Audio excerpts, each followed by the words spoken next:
From the perspective of organized religion, Jesus and Paul, the two greatest people in the New Testament, are both controversial figures.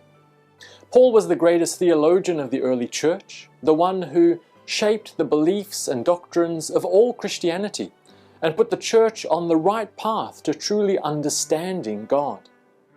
It's no accident that writings by Paul or about Paul make up the majority of the New Testament. But despite Paul's wisdom and influence, his whole life long he suffered being constantly rejected by church people and even other disciples who constantly told Paul that he wasn't a real or official pastor, apostle, or leader of the church. Jesus faced the same problem. Early Christians worshipped Jesus as the Son of God and understood him to be the true high priest for the whole world, the one who serves and represents us in heaven and who connects us with God the Father. But people who knew about the traditions of organized Jewish religion attacked this idea and refused to accept Jesus as our priest. After all, they argued, Jesus didn't meet any of the criteria to be a priest. He was never ordained into the priesthood, and he wasn't even a Levite, the only Jewish tribe allowed to be priests. In the eyes of organized religion, Jesus didn't count as a priest and could never be accepted as one. This is the argument that the whole letter to the Hebrews fights against. It's true, Jesus was never officially accepted or recognized as a priest by Israel's religious authorities. But that doesn't mean Christ isn't the greatest priest we have.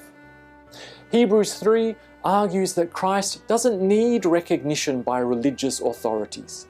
He is God the Son, our true mediator, called by God the Father and receiving his qualifications from the Father.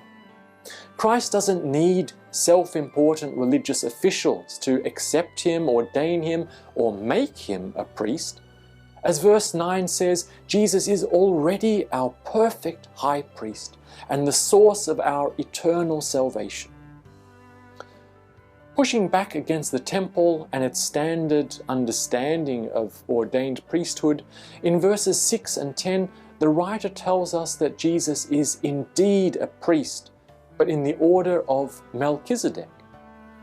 Before there was a temple, before there was Israel, before there was Moses or Aaron, before there was an organized religious community at all, Genesis 14 tells us about Melchizedek, a king and priest of God Most High, who blessed Abram and shared with him the holy elements of bread and wine. This early communion service that Melchizedek shares with Abram shows that real priests also exist outside the boundaries of the religious system. For the writer of Hebrews, even though the religious authorities never accepted or ordained Jesus as a priest, Jesus is still a priestly king like Melchizedek, and the greatest priest the world has. Sadly, in the same way, we human beings still try so often to put our own limits on Christ's work. We write out our own ideas and regulations describing the way we think Christ should act, and then we think we can use those regulations to control or limit his love. But the good news is that Christ always breaks past the boundaries and limits that we set for him, and he refuses to let our ideas or our church structures limit his loving work. That's also the great news of Christmas. In the baby Jesus born at Christmas, we see that God will let nothing hold him back from breaking into this world to be with us, to love us, to care for us, and to save us.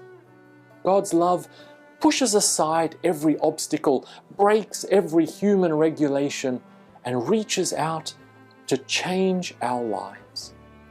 That's wonderful news. In this Christmas season, may this unstoppable love of God bless you and your family and fill your lives with his peace and joy.